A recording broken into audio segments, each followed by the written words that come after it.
Did you know that being too kind can actually hurt the people you're trying to help? Kelly was an ICU nurse who thought she was saving everyone. She stayed hours past her shift, holding grieving families. She let angry patients scream at her without saying a word. She skipped meals and sleep to be the perfect caring nurse.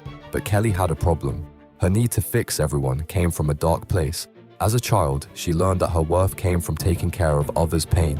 In therapy, Kelly discovered something shocking. Her endless giving wasn't helping anyone. Toxic patients were using her kindness against her. Her friends only called when they needed something, but disappeared when she was struggling. Kelly realized that trauma-driven kindness serves no one well.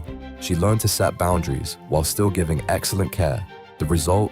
Her patients got better treatment because she wasn't emotionally drained. Her relationships became healthier. Kelly discovered that protecting your energy isn't selfish, it's necessary. Sometimes the kindest thing you can do is say no.